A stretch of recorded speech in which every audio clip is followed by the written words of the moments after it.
Hi guys, I lead a digital development company based at Santiago, Chile. We provide services to countries in the neighborhood as Peru, Bolivia, Paraguay, Brazil, and for sure Chile. Well, as you know, VR allowed us to travel. Our mind can travel to different scenarios, some of them very realistic and some of them really fantastic. But we have noticed that your mind can travel, but your body doesn't. Therefore, we start looking ahead to a next stage in virtual reality, and we develop a kind of device, a machine, that we call it the VR Space Simulator. What is this? Well, it's a kind of electromechanic gyroscope.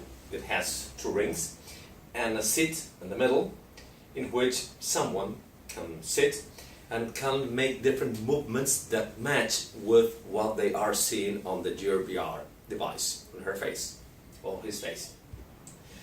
So when we built up this and we said, well, we'll make a real huge experience of taking people to the outer space, we said, well, for sure we will have a lot of Houstons, and we did so.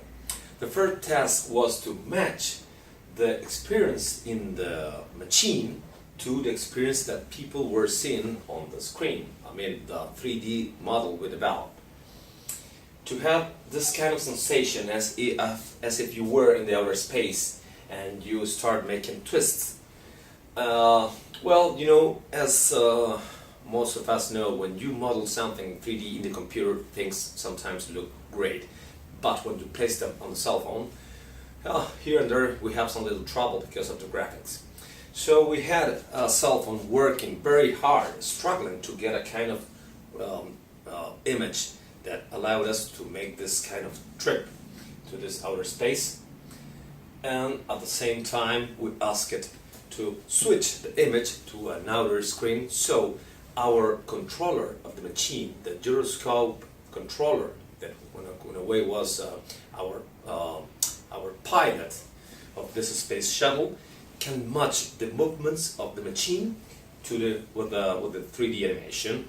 But when we say so to the cell phone, please switch the image to the other screen, things get complicated and we have less FPS and the image start walking instead of running. So we said, oh, we can't do this. Our pilot on the controls is mostly blind and we can't match both things, the 3D animation with the electromechanic movements of the gyroscope. For sure we need to get to this. People were seeing the animation in the VR and at the same time the gyroscope was moving, matching both things. As we couldn't do it, so we said, well, we must think as NASA boys do. Not out of the box, out of the earth. And we find out a little trick, a simple trick, but very useful. How we do this? Well, I will tell you this little secret. Face to face on Silicon Valley this coming March, when we met on SBVR conference, and we can explain more details about our VR space simulator. I'm Enrique Santalesi, and I hope you see you soon.